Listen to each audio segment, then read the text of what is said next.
हावड़ा में बीजेपी के कार्यकर्ताओं के घरों पर हमले हुए तो नॉर्थ 24 परगना के पानीहाटी इलाके में भी बीजेपी के समर्थकों पर बम फेंके गए। इस हमले में 5 बीजेपी कार्यकर्ता घायल हुए। बमबारी की घटना पानीहाटी में सेंट जेवियर्स इंस्टीट्यूट के पास हुई।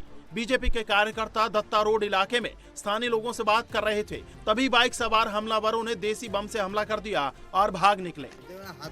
नॉर्थ 24 परगना में दूसरा बड़ा हमला बशीरहाट में हुआ, जहां पार्टी का झंडा लगा रहे बीजेपी समर्थकों पर फायरिंग की गई। राहत की बात ये रही कि फायरिंग में किसी को गोली नहीं लगी। मौके पर मौजूद लोगों ने बताया कि करीब 20 लोगों के एक ग्रुप ने अटैक किया था। इनमें से 3 लोगों ने फायरिंग की, लेकिन पास में ही सेंट्रल फोर्सेस की तैनाती थी। फायरिंग की आवाज सुनकर कुछ जवान वहां पहुंच गए, इसीलिए हमला करने वाले भाग गए। बीजेपी समर्थकों पर लगातार हो रहे हमलों के बाद बीजेपी के नवनिर्वाचित विधायक पीयूष कनोडिया ने टीएमसी को हद में रहने की नसीहत दी है। চলে যাওয়ার পরে সন্ত্রাস শেষ করতে যাচ্ছে না তো চুরি আমরা পরে রাখিনি, শুধু দল আমাদের বেঁধে রেখেছে। একদম ঠিক লাল করার জন্য মজবুর করেন না, একদম ঠিক কথা। খুঁজে কাউকে পাওয়া যাবে না, কথা দিয়ে দিলাম। एक तरफ बंगाल में बवाल जारी है तो बंगाल के नतीजे का असर अब फ्लाइट के सफर में भी देखा जा रहा है। फ्लाइट के भीतर जय श्री राम की नारेबाजी का ये वीडियो टीएमसी सांसद महुआ मोइत्रा ने जारी किया है। महुआ के मुताबिक वीडियो उनके दिल्ली जाने के दौरान का है, जिसे वायरल किया जा रहा है। महुआ मोइत्रा ने इसको लेकर एयरलाइन में शिकायत कर एक्शन की मांग की है। शुभेंदु अधिकारी के पीए चंद्रनाथ रथ की हत्या को लेकर के लोगों में काफी ज्यादा गुस्सा है। शूटर अब तक पुलिस की गिरफ्त से बाहर है। किसी भी हमलावर की लोकेशन ट्रेस नहीं हो पाई।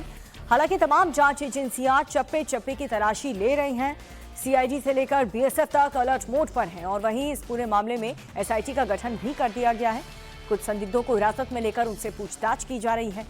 आशंका यह है कि हत्या में ग्लॉक पिस्टल का इस्तेमाल किया गया, जिसकी जांच टीमें कर रही हैं। इस पूरे मामले में सियासत भी काफी तेज हो चुकी है। शुभेंदु अधिकारी समेत बीजेपी के तमाम नेताओं का ये कहना है कि हत्याकांड में प्रोफेशनल शूटर हायर किए गए। और देखिए, इसमें टीएमसी का हाथ है, ये बीजेपी की तरफ से आरोप लगाया जा रहा है। टीएमसी मामले की सीबीआई जांच की मांग कर चुकी है पहले ही, और ऐसे में एजेंसियां हर एंगल से जांच में जुटी हैं।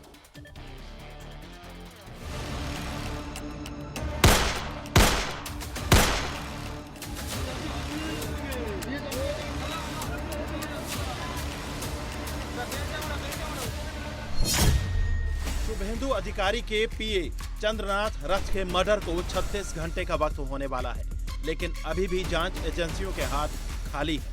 मामले में एसआईटी का गठन किया गया है। 1 या 2 नहीं, बल्कि 3 टीमें लगी हुई हैं और एक पहलू की जांच हो रही है। हत्या की जांच के लिए बनाई गई एसआईटी की टीम को सीआईडी के डीआईजी लीड कर रहे हैं। एसआईटी में अलग अलग जिलों के पुलिस ऑफिसर्स को शामिल किया गया है। पुलिस का कहना है कि कई संदिग्ध हिरासत में हैं। 3 संदिग्धों को पकड़ा भी गया है, जिनसे पूछताछ की जा रही है। हालांकि मुख्य शूटर्स अभी नहीं पकड़े गए हैं। आप देखेंगे तो तमाम जो पुलिस ऑफिसर्स हैं, एसआईटी की टीम है, वो इन्वेस्टिगेशन कर रही है। तमाम सीसीटीवी फुटेज सामने आई है, जिसमें संदिग्ध हमलावर बाइक पर नजर आ रहे हैं।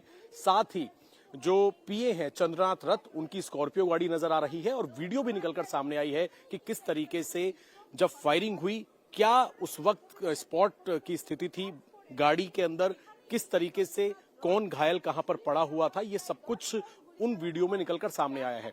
फिलहाल एसआईटी की टीम इस पूरे इलाके के अंदर जितने भी सीसीटीवी कैमरे हैं उनके डीवीआर को खंगाल रही है, फुटेज खंगाली जा रही है, ताकि जो हमलावर हैं उनके चेहरे क्लियर हो सकें। क्योंकि अब तक बाइक जो है वो उनकी तस्वीरें निकलकर सामने आई है सीसीटीवी फुटेज में, लेकिन हमलावर के चेहरे अभी तक साफ नहीं है। पुलिस ने कुछ लोगों को, कुछ संदिग्धों को, जिन्होंने पूरी रेकी की, उन लोगों को हिरासत में लिया हुआ है। प्रशासन मामले को लेकर कितना गंभीर है, इसका अंदाजा इस बात से लगा सकते हैं कि हत्याकांड की जांच बंगाल पुलिस ने शुरू की थी। उसके बाद सीआईडी और एसटीएफ की टीम ने मर्डर स्पॉट पर सबूत जुटाए और फिर बीएसएफ की एक टुकड़ी ने भी क्राइम स्पॉट का दौरा किया। यानी कुल मिलाकर आरोपियों तक पहुंचने के लिए सभी एजेंसियां अलर्ट पर हैं। बॉर्डर सील कर दिए गए हैं। पुलिस को शक है कि इस हत्या के लिए प्रोफेशनल शूटर्स का इस्तेमाल किया गया और इसकी सबसे बड़ी वजह है मर्डर में इस्तेमाल होने वाली पिस्टल। पुलिस को जो घटनास्थल से गोलियों के खोखे मिले हैं, उनकी जांच से पता चला है कि चंद्रनाथ की हत्या ग्लॉक 47X पिस्टल से की गई है। ग्लॉक 47 ऐसी पिस्टल है जो ऑस्ट्रिया मेड है। इंडिया के आर्म्स मार्केट में आम लोगों के लिए उपलब्ध नहीं है। ये सिर्फ इंडिया के टॉप क्रिमिनल्स, बड़े गैंगस्टर्स और उनके शूटर्स के पास ही मिलती है और ऑस्ट्रिया मेड इस पिस्टल की सप्लाई पाकिस्तान और बांग्लादेश के रूट से होती है।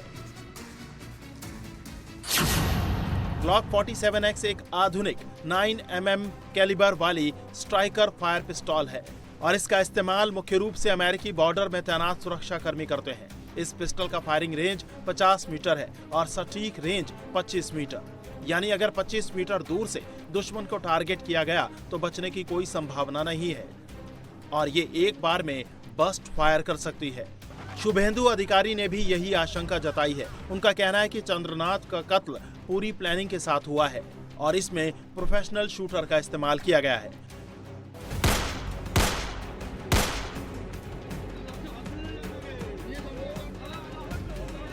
पुलिस ने बॉर्डर के इलाकों में निगरानी बढ़ा दी है क्योंकि शक है कि हत्यारे बॉर्डर क्रॉस करके बांग्लादेश भाग सकते हैं। इसीलिए बीएसएफ को भी अलर्ट किया गया है।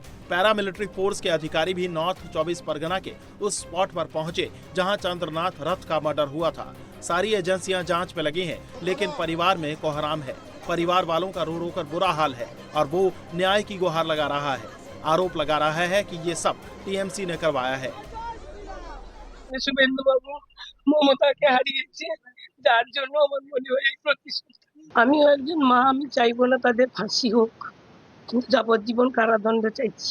শাসক দলের যারা গরম গরম বক্তব্য দিয়েছিল যে 4 তারিখের পরে দিল্লির কোনো বাপ রক্ষা করতে পারবে না, সেটাই তারা দেখিয়ে দিল। আমার ছেলে যদি অ্যাক্সিডেন্টে কোনো অঘটন ঘটতো আমার মনে হয় এত কষ্ট হতো না। তাকে যেভাবে কষ্ট দিয়ে এতটাইরা মারলো, এটা পুরো তৃণমূলেরই সাজানো গল্প। लगातार सीसीटीवी कैमरों के फुटेज खंगाले जा रहे हैं। चंद्रनाथ की गाड़ी से जो फॉरेंसिक सबूत इकट्ठे किए गए हैं, उनके आधार पर जांच हो रही है। हालांकि पुलिस को मौके से जो गाड़ी मिली है उसकी नंबर प्लेट फर्जी निकली। चेसिस नंबर और इंजन नंबर को भी टैंपर किया गया।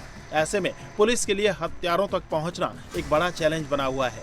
हालांकि जांच एजेंसियों का कहना है कि आरोपी जल्द गिरफ्त में होंगे, किसी को बख्शा नहीं जाएगा।